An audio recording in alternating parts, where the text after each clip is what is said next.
Menarik setelah itu. Faida kaburtu. Lalu kenapa ketika aku sudah dewasa, besar, aku punya tangan, punya kaki, punya mata, punya telinga, punya lisan untuk bekerja, sa'adhanni birabbi. Lalu kemudian aku buruk sangka kepada Allah Subhanahu wa taala. Allah tidak memberi rezeki. Itu kan buruk sangka. Janin saja dikasih oleh Allah Subhanahu wa taala. Masa ketika kita sudah memiliki kesempurnaan tubuh tidak dikasih oleh Allah Subhanahu wa taala. Kemudian beliau mengatakan, lihat nih, fa ayyu 'abdin asyarr minni? Maka hamba manakah yang lebih buruk daripada aku? Masukkan itu ke dalam kalbu masing-masing. Yang sering sekali putus asa di dalam urusan rezeki, menuduh Allah tidak adil, menuduh Allah kurang perhatian kepada saya. Persis yang disebutkan oleh Allah dalam surah Al-Fajr. Fa ammal insan idza mabtalahu faqadara alaihi rizquhu wa amma idza mabtalahu faqadara alaihi rizquhu fayaqulu rabbi ahanan. Manusia apabila disempitkan rezekinya oleh Allah, diberikan ujian terus-menerus, maka dia akan mengatakan, Allah ini enggak senang sama saya. Allah ini enggak adil. Allah ini tidak perhatian sama saya. Kenapa saya diciptakan dari mulai orok sampai sekarang miskin? Mana keadilanmu ya Allah? Subhanallah. Yakini baik-baik Bapak Ibu Saudara-saudari, Allah telah menuliskan rezeki kita. Yang jadi permasalahan, kita cari dengan cara yang halal atau dengan cara yang haram. Dengan begitu kita tidak akan diperbudak dunia. Saat sholat datang berjamaah. Bukan datang berjamaah juga, tapi pas paling terakhir masbuknya. Masbuk paling terakhir itu kapan? Tahiyat terakhir. Itu masbuk paling terakhir. Dan itu saya bisa pastikan, itu pasti karena urusan mencari syahwat dunia, harta, tahta, wanita. Karena Allah menyebutkan, fa khalafa min ba'dihim khalfun adha'us salah wattaba'us syahawat wa sawfa yalqawna ghayya. Maka akan ada orang-orang yang menggantikan setelah mereka, orang-orang yang buruk, yang melalaikan salat. Kapan mereka melalaikan salat? Ketika mengikuti syahwat. Coba cek diri kita, introspeksi masing-masing. Kapan kita masbuk, pasti lagi sibuk dengan dunia. Kapan kita masbuk, pasti sedang sibuk dengan dunia.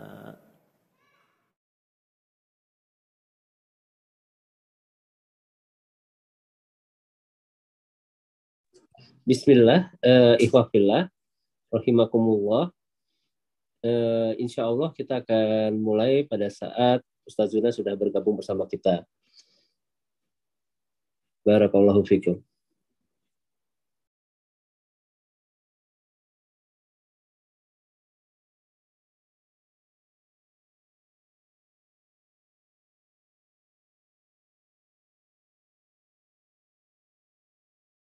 Apa hukumnya mengucapkan salam dengan berbagai salam agama Ustadz? Mungkin Ustadz sudah sering dengar kalau pidato-pidato diawali ucapan salam yang beberapa agama digabungkan.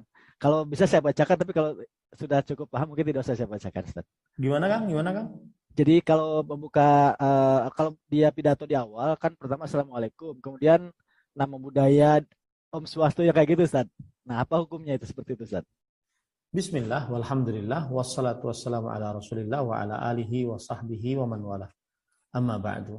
Seorang muslim mengucapkan salam sesuai dengan yang diajarkan di dalam ajaran Islam.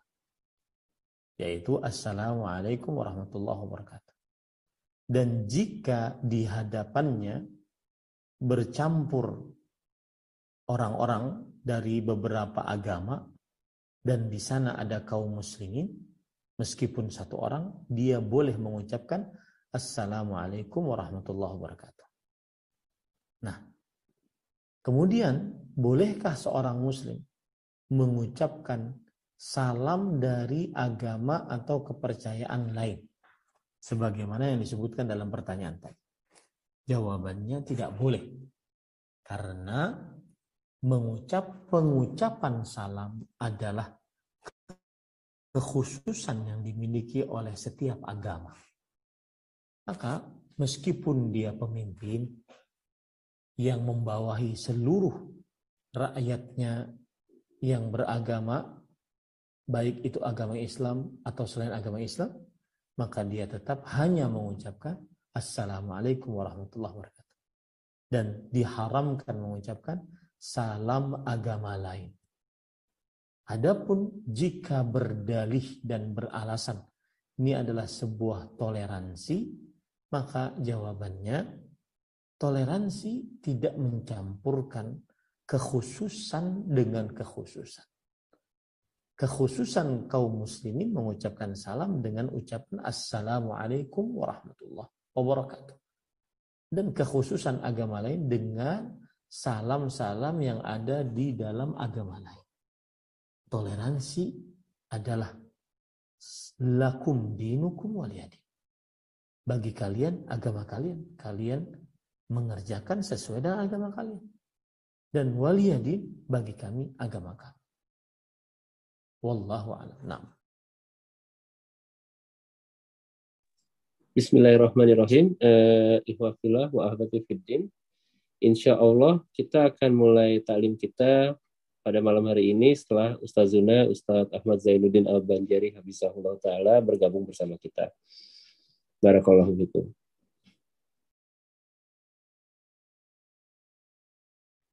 Di saat-saat ini, terutama kami di Batola, sering terjadi hujan. Mungkin di daerah-daerah lain juga begitu, Kang Dedi. Sama Ustaz, sama. Ada nasihat yang ingin saya sampaikan, yaitu sebuah hadis riwayat Imam Ahmad dari Aisyah radhiyallahu anha, bahwa kana Nabi sallallahu alaihi wasallam idza ra'a nashi'an fis sama' taghayyara wajhuhu. Beliau apabila melihat awan yang berkumpul-kumpul menyebabkan kegelapan di langit, maka raut wajah beliau berubah. In kana fi amal taraka amalahu.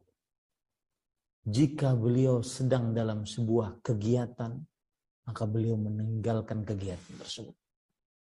Karena ada kegelapan tadi.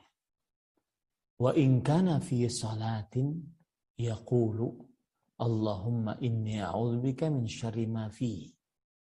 Kalau beliau dalam keadaan sholat dan keadaan seperti tadi, beliau berdoa, ya Allah, aku berlindung denganmu dari keburukan yang ada di dalamnya. Aku berlindung dari keburukan yang ada di dalamnya. Fa idza dhahabat hamidallah. Kalau awannya sudah hilang, terang kembali, beliau bersyukur kepada Allah, memuji Allah. Fa idza matirat, jika turun hujan, yaqulu, beliau berkata, Allahumma sayyiban nafi'an. Yang ingin saya ambil pelajaran dari hadis ini adalah seorang muslim senantiasa hatinya selalu terpaut dengan hari kiamat. Seorang muslim senantiasa hatinya selalu terpaut dengan kapan dibangkitkan hari kiamat.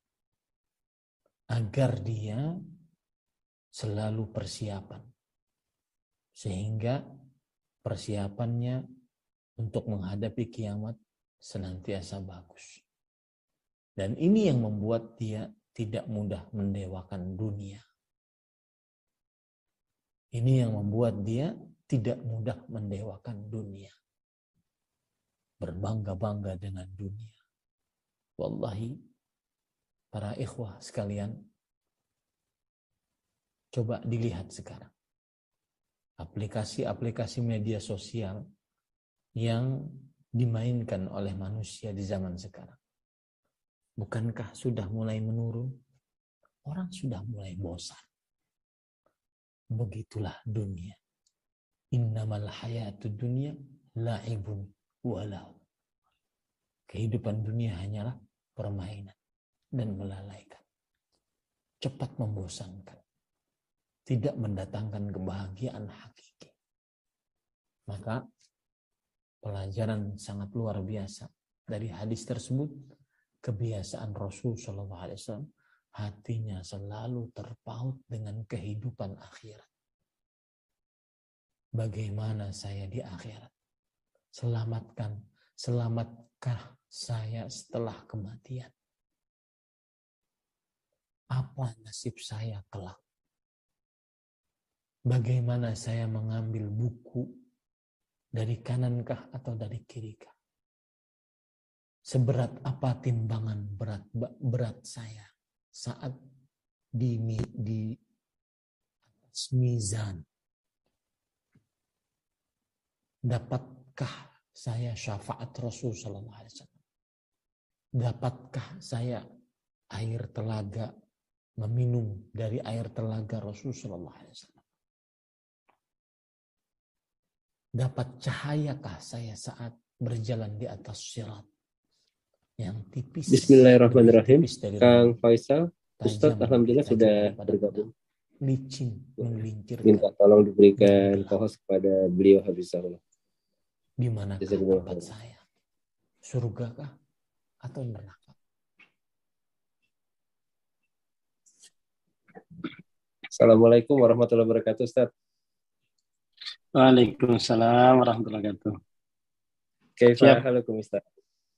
Alhamdulillah baik. Alhamdulillah. Semuanya juga dalam sehat walafiat.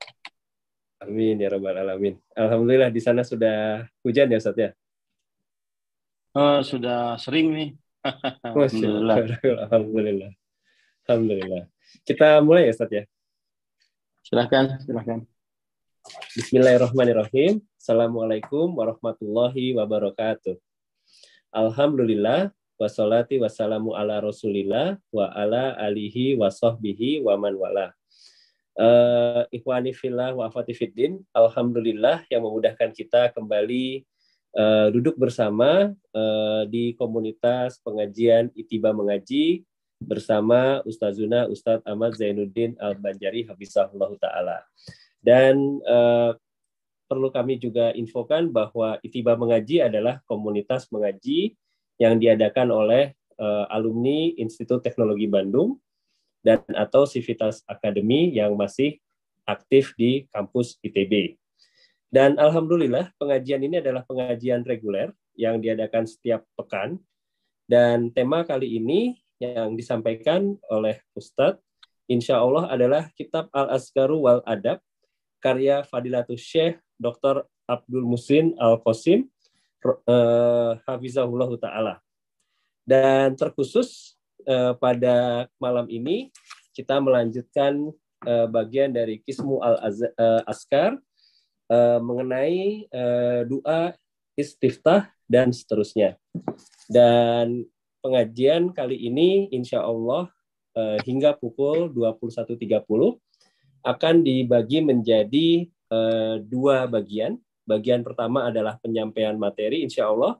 Kemudian bagian kedua adalah tanya jawab. Jamaah sekalian, insya Allah bisa bertanya melalui dua cara. Cara yang pertama adalah raise hand. Insya Allah akan kami bukakan untuk bisa bertanya langsung kepada Ustadz. Atau cara kedua adalah menuliskan pertanyaan di kolom chat yang insya Allah akan kami bacakan.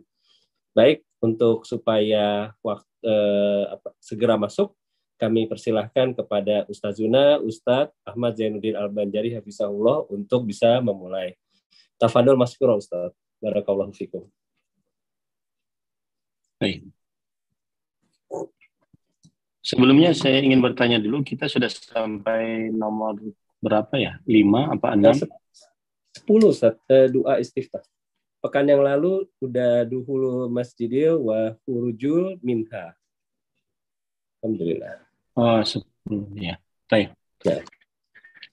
Assalamualaikum warahmatullahi wabarakatuh.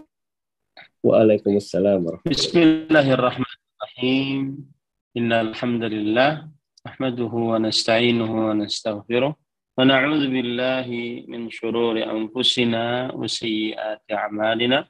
Man yahdihillahu fala mudilla lahu wa man yudlil fala hadiya lahu. Wa asyhadu an la ilaha illallah wahdahu la syarika lahu wa asyhadu anna Muhammadan abduhu wa rasuluh.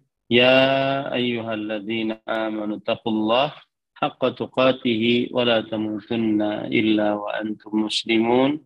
Ya ayyuhan nasu taqu rabbakum alladzi khalaqakum min nafsin wahidah wa khalaqa minha zawjaha wa batha minhuma rijalan katsiran wa nisaa'a wattaqullaha alladzi tasaaluna bihi wal arham innallaha kana 'alaikum raqiba.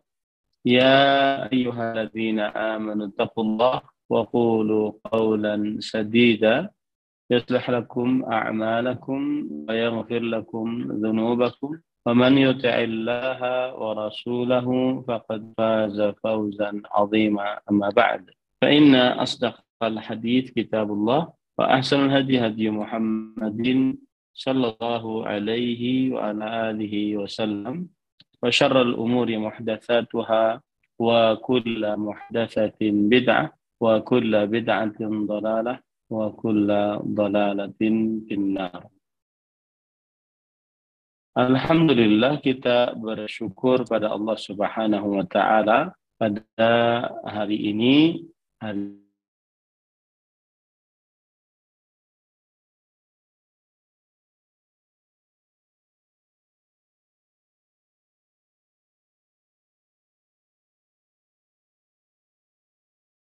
wa ta'ala untuk kembali duduk bersama mengkaji kitab yaitu Al-Adhkar wal Adab yang dikumpulkan dan ditertibkan oleh Fadilatul Syekh Dr. Abdul Muhsin bin Muhammad Al-Qasim, Imam dan Khatib Masjid Nabawi Asy-Syarif. Dan ini kitab adalah merupakan kumpulan dari mutun talibul ilm, yang kitab ini adalah Al-Mustawa At-Tamhidi, yaitu jenjang persiapan. Jadi kalau orang ingin mempelajari ilmu agama, maka dia jenjang persiapannya adalah belajar kitab ini dulu. Dan pada pertemuan sebelumnya kita sudah membahas tentang Qismul Adhkar, bagian zikir, dan kita sudah membahas tentang zikir yang berkaitan dengan bersuci. Kemudian kita memulai membahas tentang zikir yang berkaitan dengan salat. Nah, kita pada kesempatan kali ini memulai pada doa ul-istiftah nomor yang ke-10. Doa istiftah namanya. Kita baca al-hadits al-awwal. Kana an-nabiy sallallahu alaihi wasallam idza istaftaha as-salata qala subhanaka Allahumma bihamdik wa tabaraka ismuka wa ta'ala jadduka wa la ilaha ghairuka. Adalah sebelum kita bahas doanya, maka kita ingin membahas tentang hukum doa istiftah. Jadi ini sekalian ya, belajar zikir, belajar juga hukum fikihnya gitu ya. Kemudian ikhwan yang dirahmati oleh Allah Subhanahu wa taala, doa istiftah. Jadi namanya yang benar adalah istiftah, bukan iftitah ya. Doa istiftah itu termasuk daripada kesunahan sholat. Jadi hukumnya dia sunnah. Ya, hukumnya dia adalah sunnah. Dan ini adalah mazhab Hanafi, mazhab Syafi'i, mazhab Hambali. Dan inilah perkataan kebanyakan para ulama rahimahumullah ta'ala.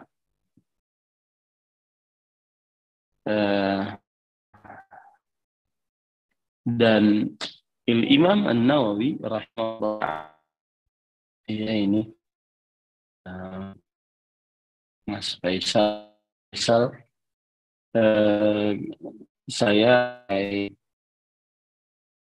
pakai HP ini, bukan pakai wifi karena baru hujan, jadi baru atau saya matikan saja.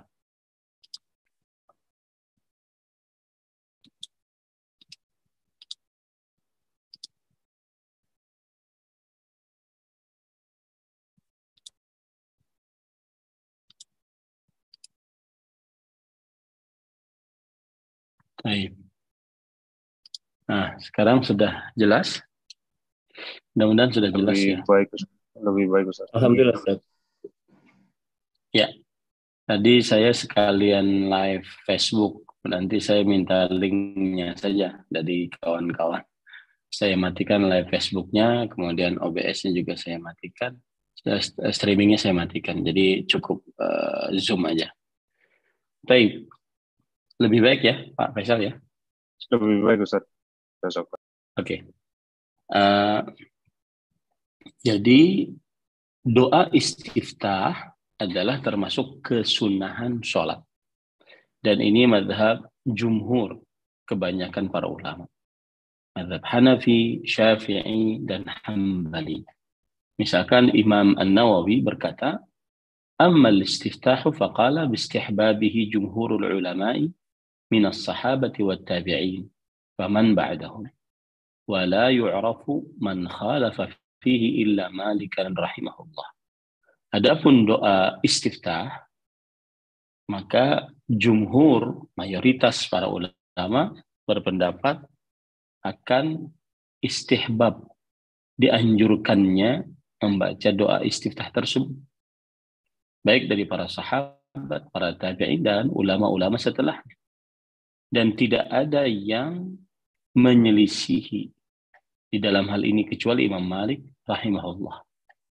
Imam Malik berkata, la ya'ti bidu'a'il istiftah wala bi syai'in bainal qira'ati wa takbiri aslan bal yaqulu Allahu akbar alhamdulillahi rabbil alamin ila akhir al-Fatihah. Imam Malik rahimahullah berkata, tidak membaca doa istiftah atau bacaan apapun di antara takbiratul ihram dengan surat Al-Fatihah. Dia cukup mengucapkan Allahu Akbar, kemudian setelah itu membaca Alhamdulillahi Rabbil Alamin sampai akhir surat Al-Fatihah.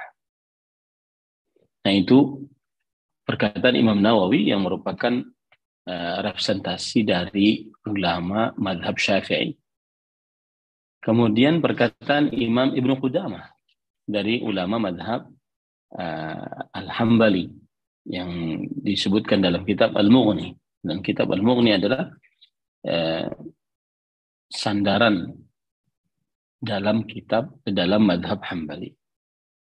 Beliau mengatakan, wa jumlatuhu anna al-istiftaha min sunanis salah fi qawli aktsari ahli al-ilm wa kana Malikun la yarahu bal yukabbiru wa yaqra'u lima rawa Anas radhiyallahu anhu qala kana Nabi sallallahu alaihi wasallam wa Abu Bakar wa Umar yaftatihuna as-salah bilhamdulillahi rabbil alamin. Imam Malik rahimahullah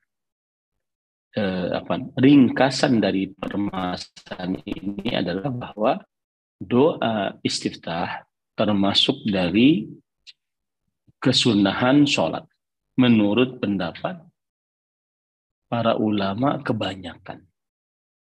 Dan Imam Malik rahimahullah tidak berpendapat demikian. Tetapi beliau berpendapat langsung bertakbir dan langsung membaca surat Al-Fatihah. Berdasarkan riwayat Anas bin Malik radhiyallahu anhu, adalah Nabi Muhammad sallallahu alaihi wasallam, Abu Bakar, Umar, beliau membuka salat dengan alhamdulillahirabbil alamin. Nah, yang jelas doa istiftah, pendapat yang kita kuatkan dalam majelis ini sekarang adalah pendapat mayoritas para ulama. Ya. Nah,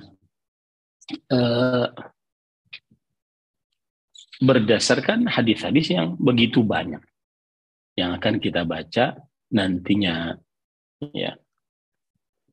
Nah, sedikit saya ingin menyinggung tentang mazhab, ya. Bermadhab atau begini, cara merunutkan perkataannya. Seorang muslim diwajibkan beramal dengan dalil dari Al-Quran dan hadis. Itu adalah sebuah kewajiban. Yang wajib diamalkan adalah Al-Quran dan hadis. Allah Subhanahu wa taala berfirman, "Ya ayyuhalladzina amanu athi'ullaha wa athi'ur rasul wa ulil amri minkum." Wahai orang beriman, taati Allah, taati Rasulullah, dan ulul amri di antara kalian. Taati Allah dengan ketaatan mutlak. Kemudian kata taati diulang lagi pada Rasulullah. Taati Rasulullah, menunjukkan ketaatan mutlak. Kemudian sedangkan pada ulul amri tidak ada kata taati, menunjukkan bahwa ulul amri yang artinya ada dua, ulama dan umara, ketaatan kepada ulul amri terikat dengan ketaatan kepada Allah dan Rasulnya, terikat dengan ketaatan kepada Al-Quran dan hadis Rasulullah Sallallahu Alaihi Wasallam. Bisa dimaklumin, ya. Taib. Itu poin pertama. Poin yang kedua, memahami Al-Quran dan hadis harus dengan pemahaman para ulama, dari mulai para sahabat, para tabi'in, para tabi'ut tabi'in, dan ulama-ulama setelahnya yang mengikuti sahabat Nabi radhiyallahu anhum dengan baik. Ini urutan yang kedua. Kemudian apabila seseorang ingin belajar agama, maka dia bisa mempelajari hukum-hukum fikih melalui salah satu mazhab fikih. Apabila seseorang belajar agama, maka dia bisa belajar hukum-hukum fikih melalui salah satu mazhab fikih yang ada. Kenapa demikian?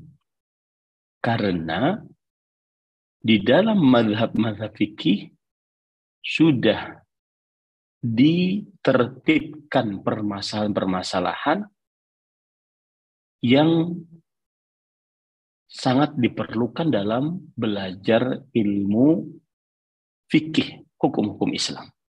Dari mulai bersuci sampai jihad. Di dalam setiap mazhab yang 4. Baik itu mazhab Hanafi yang paling lama, mazhab Maliki, kemudian Syafi'i, kemudian Hambali. Jadi tujuannya belajar agama Islam, belajar fikih Islam melalui mazhab adalah untuk mengetahui permasalahan-permasalahan secara runut dan sistematis.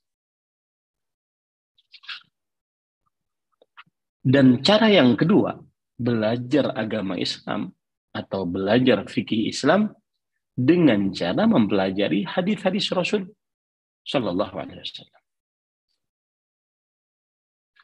hadis-hadis Rasulnya dipelajari, kata-kata yang sulit apa yang ada di dalam hadis tersebut dipelajari, derajat hadis tersebut dipelajari, kemudian apa hukum-hukum yang diambil dari hadis tersebut dengan pemahaman para ulama, dari mulai para sahabat, para tabi'in, para tabi'ut tabi'in, dan para ulama setelahnya yang mengikuti para sahabat dengan baik radhiyallahu anhu.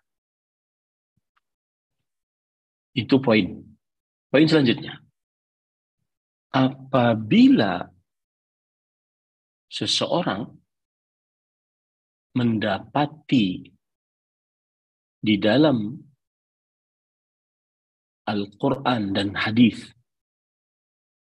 yang bertentangan dengan pendapat salah satu mazhab yang ada, maka yang diamalkan adalah Al-Quran dan hadis. Yang diamalkan adalah Al-Quran dan hadis. Apakah setiap mazhab, bukankah setiap mazhab juga berdalil dengan Al-Quran dan hadis? Nah, kita katakan, ya, kebanyakan berdalil dengan Al-Quran dan hadis. Dan tetapi tidak semua dari ulama mazhab, dari mulai Imam Abu Hanifah, Imam Malik ibn Anas, Imam Syafi'i, Muhammad ibn Idris, dan Imam Ahmad bin Hanbal menutupi semua ilmu atau melengkapi semua ilmu yang ada. Ada kadang satu imam belum sampai kepadanya hadis. Ada kadang satu imam menganggap lemah hadis ini, imam yang lain mensahihkannya. Nah, makanya pada saat itu terkadang ada pendapat salah satu dari mazhab atau imam mazhab yang lemah.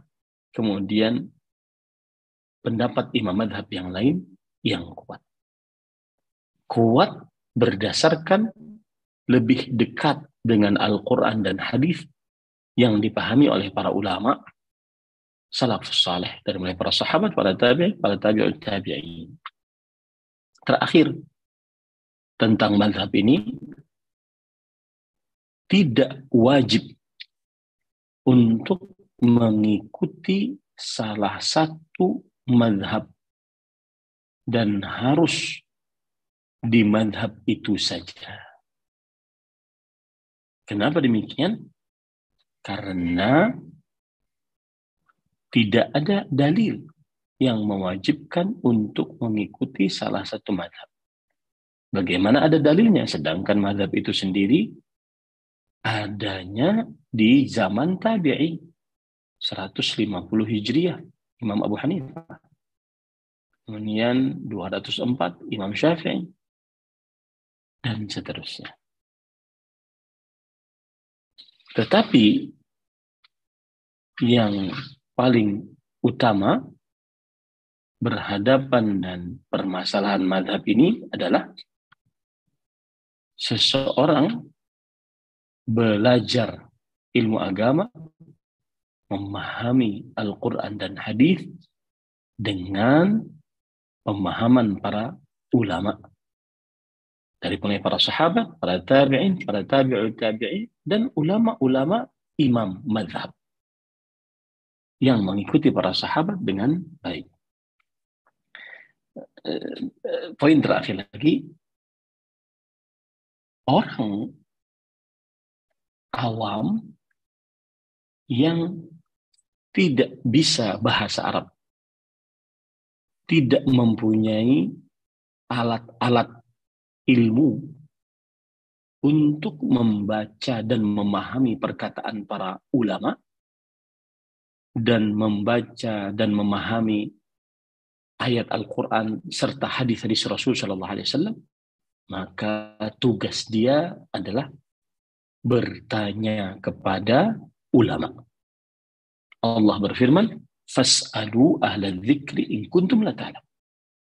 Bertanyalah kepada para ulama jika kalian tidak mengetahui. Maka orang awam mazhab adalah seorang alim yang dia tanya dan berusaha mencari yang alim di dalam pertanyaan yang dia tujukan.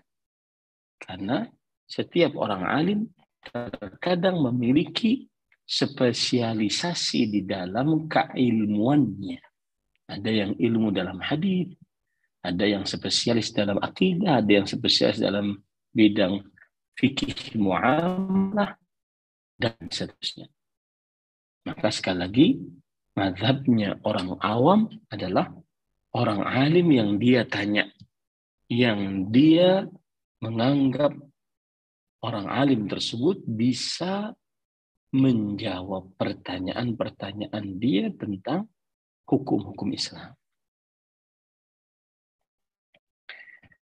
Sedangkan seorang yang penuntut ilmu atau ustadz atau yang lebih tinggi dari ustadz, para masyayikh dan para ulama, maka tugas dia adalah mempelajari Al-Quran dan hadis dengan pemahaman para ulama dan membaca pendapat-pendapat ulama. Kemudian dia menguatkan salah satu pendapat tersebut yang menurutnya lebih kuat karena lebih berkesesuaian dengan dalil dari Al-Quran dan hadis yang sahih sesuai dengan pemahaman para salafus saleh. Nah, ini beberapa poin yang berkaitan dengan perkara mazhab. Mudah-mudahan bisa diringkas itu poin-poinnya tadi ya. Wallahu a'lam. Nah, kemudian kita masuk kepada hadisnya. Dan ketika kita katakan doa istiftah adalah kesunahan sholat, berarti jika ditinggal karena lupa, maka pada saat itu dia tidak wajib untuk di sujud sahwi. Ini bedanya kalau seandainya dikatakan adalah doa istiftah wajib. Ya, tetapi jumhur ulama mengatakan dia sunnah. Kalau dikatakan wajib, maka kalau ditinggal dengan sengaja, maka batal sholatnya. Kalau ditinggal karena lupa, ditambal dengan sujud sahwi. Nah, itu bedanya kalau dikatakan dia sunnah, kalau dikatakan dia wajib. Maka doa istiftah adalah hukumnya sunnah sholat. Yang kalau ditinggalkan dengan sengaja atau karena lupa, pada saat itu tidak mengapa. Wallahu a'lam.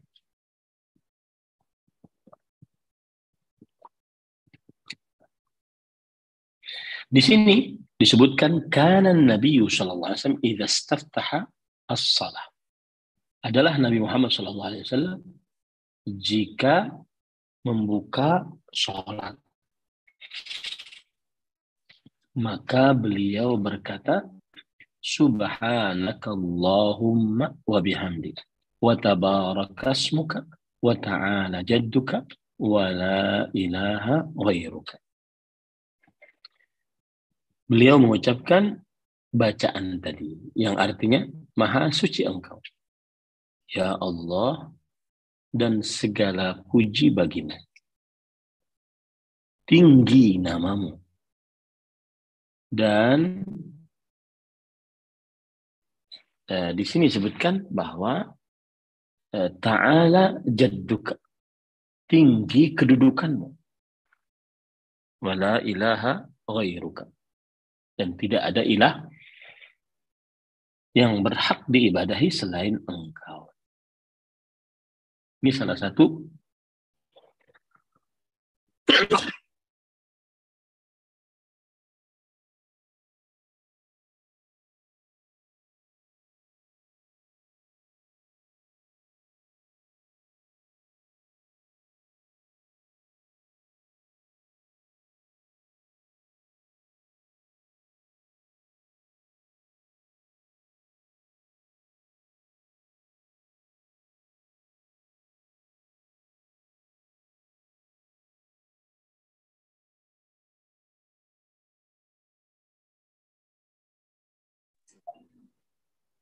Bismillah, kita tunggu Ustaz Zuna untuk bisa kembali connect bersama kita.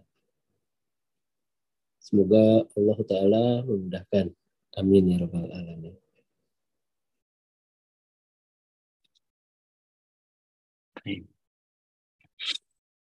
ucapan subhanallah. Ini fungsinya adalah mensucikan Allah dari apa yang tidak cocok. Subhanaka. Ya. Ini fungsinya adalah mensucikan Allah dari ucapan, dari sesuatu yang tidak cocok. Nah, setiap apa saja yang tidak cocok, maka kita mengucapkan subhanallah. Ya, ini adalah ucapan yang diucapkan kalau kita mendapati tidak kecocokan untuk Allah Subhanahu wa ta'ala. Subhanallah, subhanallah. Makanya dalam Al-Quran sering subhanallah amma yusyrikun. Maha suci Allah atas apa yang mereka syirikan. Ya. Jadi ini ucap subhanallah diucapkan jika ingin mensucikan Allah dari sesuatu yang tidak cocok untuk Allah Subhanahu wa ta'ala. Gitu ya.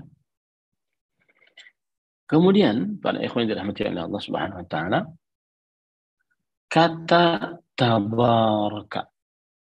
Tabaraka artinya adalah al-barakah tunalu bizikrik. Keberkahan didapat dengan mengingatmu. Dan ucapan tabaraka ini khas, khusus untuk Allah Subhanahu wa ta'ala.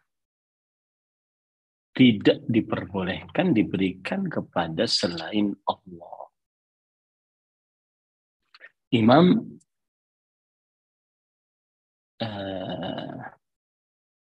Ibnu Qayyim rahimahullah ta'ala berkata di dalam kitab beliau Bada'iul Fawaid, amma sifatuhu tabaraka famukhtassatun bihi ta'ala. Adapun sifat Allah tabarak adalah khusus bagi Allah Subhanahu wa ta'ala. Kama atlaqahu ala nafsi biqaulih tabarakallahu rabbul alamin. Sebagaimana itu firman Allah yang umum, yang Allah sebutkan untuk dirinya. Seperti firman Allah, tabarakallahu rabbul alamin. Tabarakalladzi biyadihil mulk. Fatabarakallahu ahsanul khaliqin. Ya, banyak ayat yang seperti itu. Nah, ini menunjukkan bahwa tabaraka khusus untuk Allah Subhanahu wa ta'ala. Dan tabaraka adalah tafa'ala minal barakah. Yaitu berkah yang selalu ada. Nah, berkah yang selalu ada. Nah, ketika kita mengucapkan tabarakallah, Maka itu berarti kita sedang menyebutkan keberkahan yang selalu ada dari Allah Subhanahu wa Ta'ala. Nah, kemudian sini juga disebutkan wa ta'ala jadduka. Ta'ala tinggi. Dari kata ala ya ta'ala. Kemudian jadduka adalah qadruka. Artinya kedudukanmu. Wa la ilaha ghairuka. Dan tidak ada ilah yang berhak diibadahi kecuali engkau. Ini para ikhwan yang dirahmati oleh Allah Subhanahu wa Ta'ala. Para ikhwah yang dirahmati oleh Allah Subhanahu wa Ta'ala, kemudian doa yang kedua. Qala Abu Hurairah radhiyallahu anhu, kana an-nabiy sallallahu alaihi wasallam idza kabbara fi as-salati sakana hunayyah qabla an yaqra. Faqultu ya Rasulullah bi abi anta wa ummi ara'aita sukutaka baina at-takbir wal qira'ah ma taqul? Qala aqulu Allahumma ba'id baini wa baina khataayai kama ba'adta baina al-masyriq wal maghrib. Allahumma naqqini min khataayai kama yunqqa ath-thawb al-abyad min ad-danas. Allahumma ghsilni min khataayai bil-thalji wal ma'i wal barad. Yang artinya Abu Hurairah radhiyallahu anhu berkata, adalah Rasulullah SAW jika bertakbir di dalam salat, lalu beliau diam. Hunayyah itu sebentar, ya, yasiran minal waqt, sebentar sebelum beliau membaca surah Al-Fatihah. Nah, semestinya orang yang salat begitu, Allahu Akbar, lalu diam, yaitu membaca doa istiftah tadi. Kemudian Abu Hurairah bertanya, wahai Rasulullah, dengan jaminan, dengan bapak dan ibuku sebagai jaminannya. Para ikhwan yang dirahmati oleh Allah Subhanahu wa Ta'ala, kata bapak dan ibuku sebagai jaminannya. Apakah ini khas, ya, untuk Nabi Muhammad SAW atau untuk yang lain bisa atau tidak? Ya, maka jawabannya wallahu a'lam, kita mengambil pendapat para ulama bahwa ini khas bin Nabi sallallahu alaihi wasallam. Karena tidak sepengetahuan saya yang pendek, belum ada yang berbicara seperti itu kecuali kepada Rasulullah sallallahu alaihi wasallam. Bi abi anta wa ummi ya Rasulullah. Bapakku dan ibuku sebagai jaminannya untukmu wahai Rasulullah sallallahu alaihi wasallam. Ini menunjukkan kata penekanan. Ya, ini menunjukkan kata penekanan. Apa pendapat engkau? Diammu di antara takbir dan bacaan surat Al-Fatihah. Apa yang engkau baca? Maka Nabi Muhammad sallallahu alaihi wasallam aku mengucapkan Allahumma ba'id baini wa baina khataayai kama ba'adta baina al-masyriq wal maghrib. Allahumma naqqini min khataayai kama yunqqa ath-thawb al-abyad min ad-danas. Allahumma ighsilni min khataayai bil-thalji wal ma'i wal barad. Ya Allah, jauhkan antara aku dan dosa-dosaku sebagaimana engkau telah menjauhkan antara timur dan barat. Ya Allah, sucikan aku dari dosa-dosaku sebagaimana engkau membersihkan pakaian yang putih dari kotoran. Ya Allah, basuhlah dari dosa-dosaku dengan es, air, dan embun yang dingin. Nah, mengapa disebutkan kata embun? Ya, pada ikhwan yang dirahmati oleh Allah Subhanahu wa Ta'ala.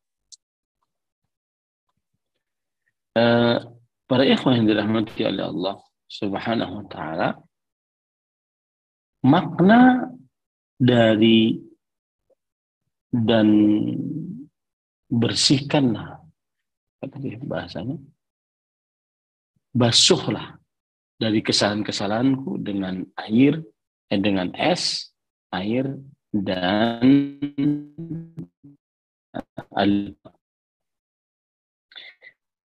Allah. Disebutkan di dalam kitab Tuhfatul Ahwali, jama'a bainal ma'i wassalji wal bard mubalaghatun fil inqa.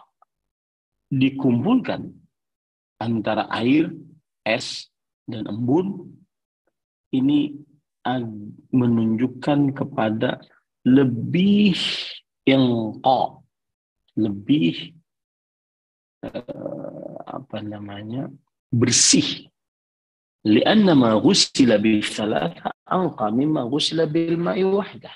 Karena jika dibasuh dengan 3 hal ini, air, es, dan embun, lebih bersih daripada hanya dibasuh dengan air saja. Nah, ini pada ikhwan yang dirahmati oleh Allah Subhanahu wa ta'ala. Sedangkan di dalam kitab Fathul Bari, Al-Hafidh Ibnu Hajar berkata Abu Sulaiman Al-Khattabi, "Dzikru tsalji wal bard ta'kidun aw li'annahuma ma'ani lam tamassuhuma al-aidi wa lam yumit yamtahinnuhuma al-isti'mal."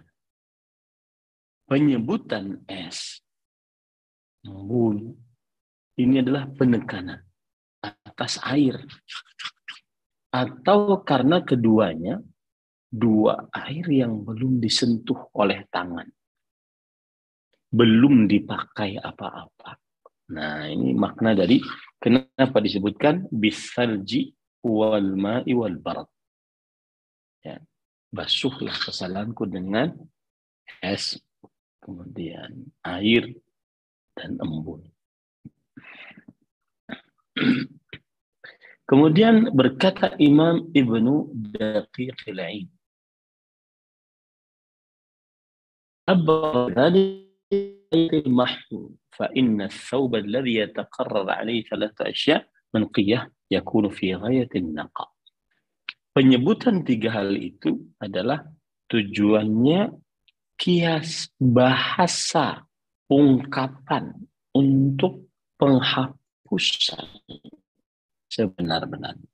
Karena baju jika diulang-ulang sebanyak 3 kali, pembasuhannya benar akan bersih pada puncak kebersihannya. Ini para ikhwan yang dirahmati oleh Allah Subhanahu wa ta'ala. Dan masih banyak pendapat-pendapat yang lain. Jadi itu saja hikmah dari kenapa disebutkan es, air, dan barat, yaitu dan embun. Ini yang kedua. Yang ketiga, karena Nabi sallallahu alaihi wasallam idza istaftaha shalah wajjahtu wajhiya lilladzi fatara as-samawati wal arda hanifan wa ma ana minal musyrikin inna salati wa nusuki wa mahyaya wa mamati rabbil alamin la syarika lahu wa bidzalika umirtu wa ana minal muslimin Allahumma antal malik la ilaha illa anta rabbi wa ana 'abduk zalamtu nafsi wa'taraftu bi dhanbi faghfir li dhunubi jami'an innahu la yaghfiru dhunuba illa ant wahdini li ahsanil akhlaq la yahdi li ahsaniha illa ant wasrif anni sayyi'aha la yasrif anni sayyi'aha illa ant labbaik wa sa'daik wal khairu kulluhu fi yadayk wasyarru laysa ilayk ana bika wa ilayka tabarakta wa ta'alaita astaghfiruka wa atubu ilayk. Nah, ini panjang ya. Ini panjang. Nah, itu adalah riwayat Muslim. Adalah Nabi Muhammad SAW jika membuka salat beliau bertakbir kemudian beliau mengucapkan, aku menghadapkan wajahku kepada yang menciptakan langit dan bumi secara tulus, murni maksudnya. Dan aku bukanlah orang-orang yang musyrik. Sesungguhnya salatku, sembelihanku, hidup matiku hanya untuk Allah Rabb semesta alam. Tidak ada sekutu apapun untuknya. demikianlah aku diperintahkan dan aku termasuk orang-orang yang beragama Islam. Ya Allah, Engkau adalah Sang Raja. Tidak ada ilah yang berhak diibadahi kecuali Engkau. Engkau adalah Rabbku dan aku adalah budakmu. Aku telah menzalimi diriku dan aku mengakui dosaku. Maka berikanlah maghfirah untukku atas dosa-dosaku seluruhnya. Sesungguhnya tidak ada yang memberikan maghfirah atas dosa-dosa kecuali Engkau. Dan berikanlah aku petunjuk kepada akhlak yang terbaik. Tidak ada yang memberikan kepada akhlak yang terbaik kecuali Engkau. Dan palingkan dariku keburukannya. Tidak ada yang malingkan dariku keburukannya kecuali Engkau. Aku menghadiri panggilanmu, kebaikanmu dan seluruh kebaikan ada di tanganmu. Keburukan bukan dikembalikan kepada Engkau. Aku bersamamu dan kepadamu. Maha suci Engkau, maha tinggi Engkau. Aku memohon maghfirah dari Engkau dan aku bertobat kepada Engkau. Arti-artinya insya Allah bisa dipahami. Ya. Kemudian hadis yang keempat, karena Rasulullah sallallahu alaihi wasallam idza qama min al-lail iftataha salatahu. Beliau Nabi Muhammad SAW jika bangun malam, maka beliau memulai salatnya dengan mengucapkan Allahumma rabba Jibril wa Mika'il wa Israfil fatir as-samawati wal ardh alimal ghaib wasyahada anta tahkum baina ibadik fima kanu fihi ikhtalifu ihdini lima ikhtalifa fihi min bi'idhnik innaka tahdi man tasha ila siratin mustaqim. Ya Allah, wahai Rabbnya Jibril, Mika'il, Israfil, pencipta langit dan bumi, yang mengetahui akan hal gaib dan yang nampak, Engkau menjadi hakim di antara hamba-hambamu di dalam apa saja yang mereka perselisihkan. Berikanlah aku petunjuk terhadap apa saja yang diperselisihkan dari kebenaran dengan izin Engkau. Sesungguhnya Engkau memberi petunjuk kepada siapa yang Engkau kehendaki kepada jalan yang lurus. Nah, ini doa yang keempat. Karena doa yang kelima. Karena Nabi sallallahu alaihi wasallam idza qama min al-lail. Dan doa yang keempat, doa yang kelima ini juga dibaca saat bangun malam. Ya, saat bangun malam. Apakah boleh dibaca di selain bangun malam? Maka jawabannya boleh. Ya. Allahumma lakal hamdu anta qayyimus samawati wal ardi wa man fihin wa lakal hamdu anta nurus samawati wal ardi wa man fihin wa lakal hamdu anta malikus samawati wal ardi wa man fihin wa lakal hamdu antal haq wa wa'dukal haq wa qawlukal haq wa liqa'uka haq wal jannatu haq wan naru haq wan nabiyyuna haq wa Muhammadun sallallahu alaihi wasallam haq was sa'atu haq.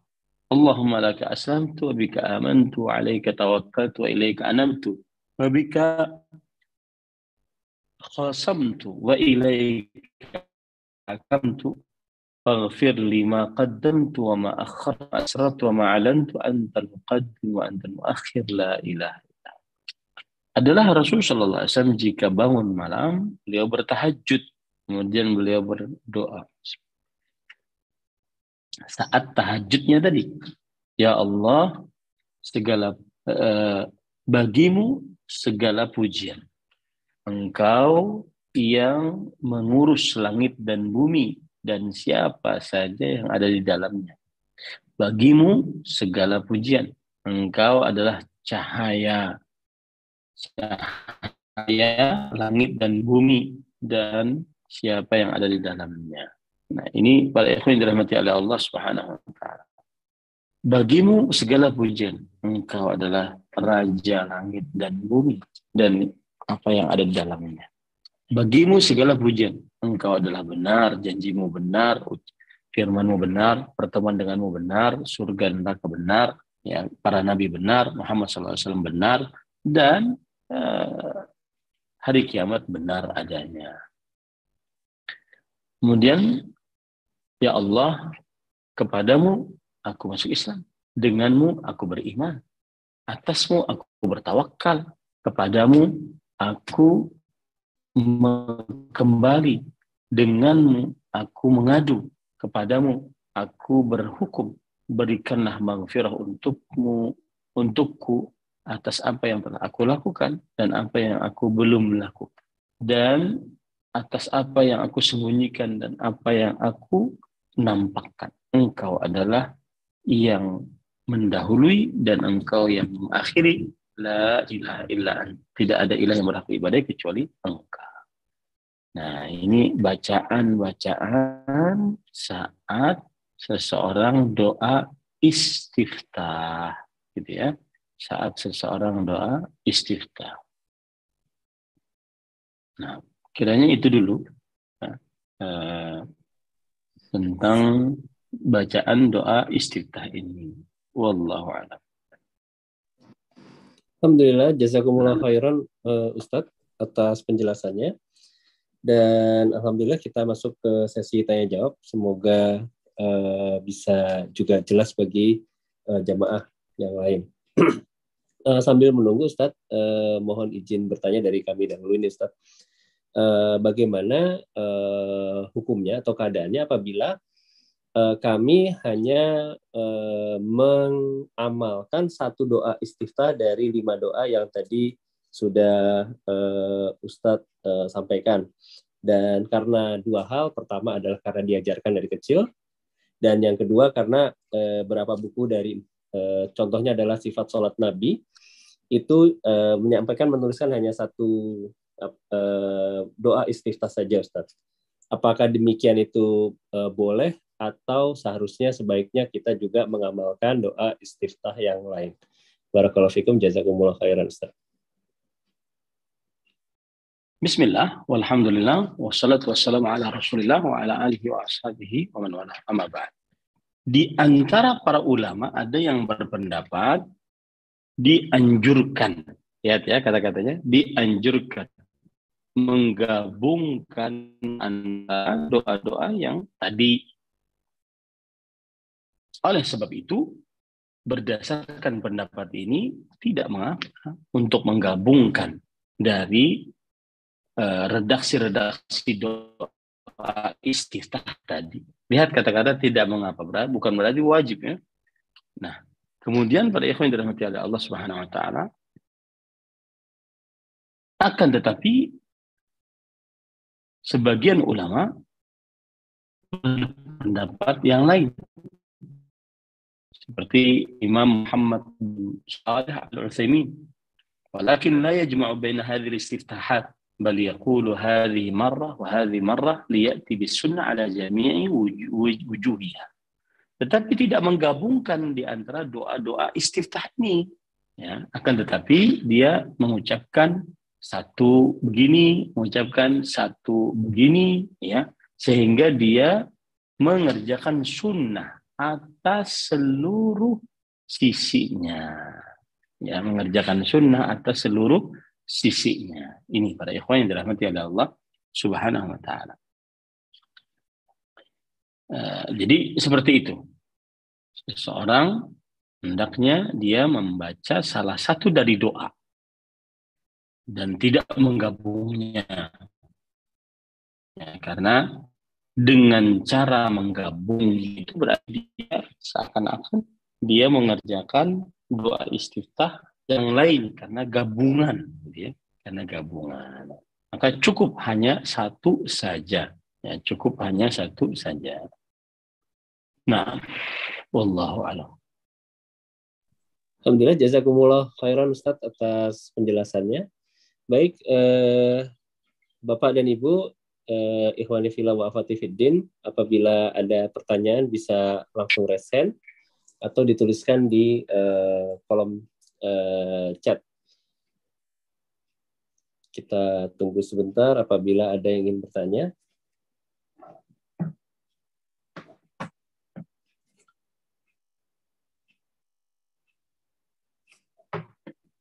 Nah, alhamdulillah ada yang masuk sebentar ya.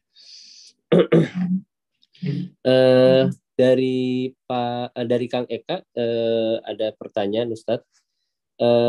Bismillah, izin bertanya Ustadz. Karena statusnya sunnah, jika tidak membaca doa istiftah, sholatnya sah. Akan tetapi apakah dianggap tidak menuruti sunnah Nabi Ustadz? Jazakumullah khairan, barakallahu fikum. Bismillah, walhamdulillah, wassalatu wassalamu ala rasulillah wa ala alihi wa ashabihi wa man wala. Di sini penting pertanyaan ini. Kita tadi menguatkan pendapat bahwa doa istiftah hukumnya adalah sunnah. Ketika dikatakan sunnah, maka pengertian sunnah adalah ma'amara bihi syari' amran ghaira jazim. La yastahiqqul azab tarikuhu amdan mutlaqan. Yang artinya sesuatu yang diperintahkan oleh syariat dengan perintah yang tidak tegas, tidak diancam dengan siksa bagi siapa yang meninggalkannya dengan sengaja secara mutlak. Maka pada saat itu salatnya tetap sah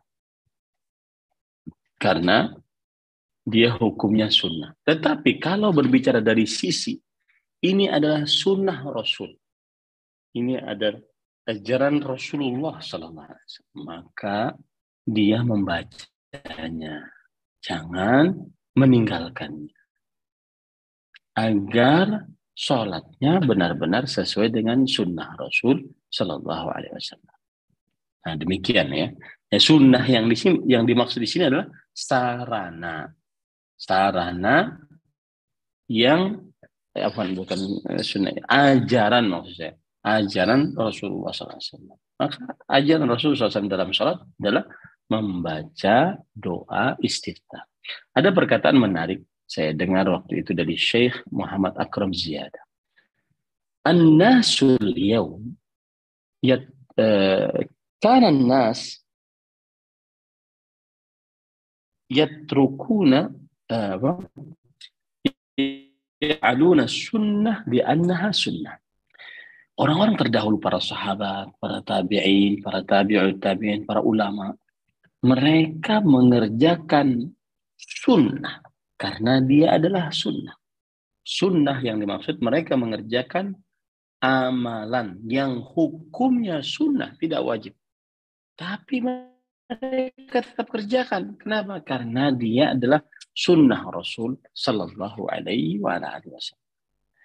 Wan nasul yaum yatrukuna sunnah li'annaha sunnah. Sedangkan orang-orang hari ini mereka meninggalkan sunnah karena itu dianggap sunnah. Sunnah yang pertama adalah ajaran Rasulullah. Mereka meninggalkan ajaran Rasulullah karena dianggap cuma sunnah Rasul Sallallahu Alaihi Wasallam. Jadi intinya seperti itu, bahwa meskipun secara hukum fikih dia hukumnya sunnah, bukan berarti kita dianjurkan untuk meninggalkannya dengan sengaja. Nah, wallahu a'lam. Alhamdulillah, jazakumullah khairan Ustaz atas penjelasannya. Ya, kita tunggu apakah ada pertanyaan selanjutnya dari jamaah Itiba Mengaji. Apabila Bapak dan Ibu ada pertanyaan, dipersilakan untuk raise hand untuk bisa langsung bertanya kepada Ustadz atau menuliskannya di kolom chatting. Ya. Saya berharap yang tentang mazhab tadi untuk diringkas ya. Tidak ada yang meringkas karena itu adalah jawaban yang mudah-mudahan secara tertib, jawaban yang sering ditanyakan tentang bagaimana sebenarnya seorang bermadzhab, yang kemudian akhirnya nanti di lapangan faktanya ada kadang-kadang yang membuat heboh kaum muslimin tentang mazhab, wajib bermazhab, pindah mazhab. Ini yang lagi ramai juga diantaranya adalah diperintahkan menikah ala mazhab Hanafi, yaitu menikah ala mazhab Hanafi, maka tidak memakai wali dan juga berhak untuk menikahkan dirinya sendiri. Nah, ini yang tadi sudah kita sebutkan itu adalah jawaban-jawabannya secara tertib, begitu ya. Wallahu a'lam. Insya Allah Ustadz, insya Allah kami akan rangkum ya dan sampaikan kembali kepada Ustadz. Sepertinya tidak ada yang bertanya lagi Ustadz. Ya, cukup.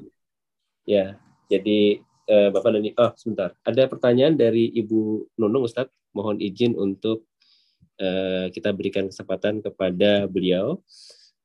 Ibu Nunung, alhamdulillah sudah dibukakan untuk unmute, bisa langsung bertanya kepada Ustaz Zuna. Barakallahu fiik. Terima kasih, jazakallahu khair dengan panitia. Assalamualaikum warahmatullahi wabarakatuh, Ustaz. Assalamualaikum. Barakallahu fiik. Ustadz, kalau untuk kita mengkhususkan membaca tadi doa-doa istiftah itu, misalnya kalau lagi sholat malam, saya bacanya yang Allahumma tadi roba Jibril yang itu, terus atau untuk sholat fardu saya bacanya Allahumma ba'id baini, yang terus untuk sholat sunnah yang lain baru baca yang lainnya. Itu boleh nggak sih Ustadz kita mengkhususkan seperti itu, atau memang harus ada dalilnya, atau bagaimana Ustadz? Ya. Bismillah, walhamdulillah, wassalatu wassalamu ala rasulillah wa ala alihi wa ashabihi wa man wala amma ba'd. Yang disebutkan di dalam hadis, idza qama minal lail, jika bangun dari malam, beliau membaca doa istiftah ini, maka baca itu lebih utama untuk dibaca. Karena itu yang dibaca oleh Rasulullah SAW saat sholat malam. Tapi kalau seandainya seseorang tidak membaca itu, tidak mengapa. Dia membaca yang lain, misalkan doa istiftah yang lain karena belum hafal yang itu, tidak mengapa itu. Ya. Nah, kemudian juga di dalam sholat fardu, sholat sunnah. Nah, adapun pembicaraan sholat fardu harus Allah atau dikhususkan atau dirutinkan Allah maba'id baini, sedangkan sholat sunnah yang lain-lain, maka ini memerlukan dalil. Lebih baik tidak dibatasi. Ya. Bisa saja sholat sunnah membaca Allah maba'id baini, sholat wajib membaca subhanakallah bihamdik, tabarakasmuka, ta'ajaduka, wa la ilaha illa ghair. Bisa saja seperti itu. Ya, karena penetapan sesuatu harus berdalil. Ya, tidak boleh tanpa dalil. Agar kita benar-benar murni mengikuti Rasulullah SAW. Wallahu a'lam. Cukup kiranya, Kang? Alhamdulillah Ustaz, semoga jelas bagi Ibu Nunung. Sepertinya tidak ada lagi. Baik Bapak dan Ibu, karena tidak ada yang bertanya, kita cukupkan insya Allah pertemuan kita di malam hari ini. Dan sebelum kita tutup, kita berharap Ustaz Zuna, Ustaz Ahmad Zainuddin Al-Banjari bisa memberikan nasihat kepada kita semua yang insya Allah akan bermanfaat bagi hidup kita, baik di dunia maupun di akhirat kelak. Tafadhal maskura Ustaz, barakallahu fikum. Bismillah, walhamdulillah, wassalatu wassalamu ala rasulillah wa ala alihi wa ashabihi wa man wala, amma ba'd. Ada faedah menarik yang disebutkan oleh para ulama rahimahumullah ta'ala, yaitu tentang meruqyah. Salah satu ruqyah yang bermanfaat, dan ini sering kita rasakan, yaitu meletakkan tangan di atas anggota tubuh yang terasa sakit, kemudian mengucapkan Bismillah, Bismillah, Bismillah sebanyak 3 kali. Kemudian mengucapkan A'udzubillah wa qudratihi min syarri ma ajidu wa uhadir. A'udzubillah wa qudratihi min syarri ma ajidu wa uhadir. Diucapkan sebanyak 3 kali. Hadis riwayat Muslim. Nah, ini menunjukkan bahwa salah satu ruqyah yang bermanfaat adalah dengan cara seperti itu. Ya. letakkan tangan di daerah yang sakit, lalu ucapkan Bismillah, Bismillah, Bismillah. Lalu kemudian membaca A'udzubillahi wa qudrati min syarri ma ajidu wa uhadir. Nah, ini salah satu bacaan yang insya Allah Ta'ala kabul dalam waktu yang luar biasa cepat. Dan itu hadisnya sahih, diriwayatkan oleh Imam Muslim, kemudian Ibnu Majah, Imam Ahmad, Imam Tirmidzi dengan hadis yang senada. Wallahu a'lam. Nah. Satu lagi.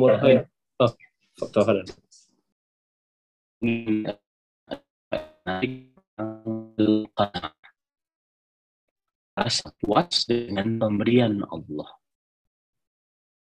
3 unsur qanaah. Yang pertama, ridha bima a'tallah. Rela dengan apa yang Allah berikan. Apa saja yang Allah berikan, rela. Meskipun dunal kifayah. Meskipun kurang dari cukup. Ya, ini unsur qanaah yang pertama. Rela dengan apa yang Allah berikan. Meskipun kurang dari cukup. Apalagi tentunya kalau cukup. Lebih dari cukup. Yang kedua, tarkut tawuf ilal maf'ud. Yang artinya tidak mencari yang tidak ada. Orang akan qanaah. Makan di atas piringnya ada nasi, ada telur saja. Tidak ada sambal, tidak ada kerupuk, tidak ada sayur. Maka dia tidak mencari yang tidak ada. Dia tidak mencari yang tidak ada. Maka niscaya dia akan qanaah. Yang ketiga adalah al-istighna bil mawjud. Yaitu mencukupkan dengan yang ada. Maka inilah unsur dari qanaah sebagaimana disebutkan oleh Imam Al-Qurtubi rahimahullah. Semoga bermanfaat. Wallahu a'lam. Alhamdulillah, jazakumullah khairan Ustaz. Masya Allah, nasihatnya insya Allah akan sangat berguna bagi kami, para tulabul ilmi. Dan semoga kami semua, kita semua bisa mengamalkannya. Alhamdulillah, karena waktu sudah selesai ya, dan Ustadz sudah menyampaikan nasihatnya kepada kita, maka kita tutup taklim kita pada malam hari ini dengan bersama-sama membaca doa kifaratul majelis. Subhanakallahumma wa bihamdika asyhadu alla ilaha illa anta astaghfiruka wa atubu ilaik. Wassalamualaikum warahmatullahi wabarakatuh. Jazakumullah khairan Ustaz. Barakallahu fiik. Barakallahu fiik.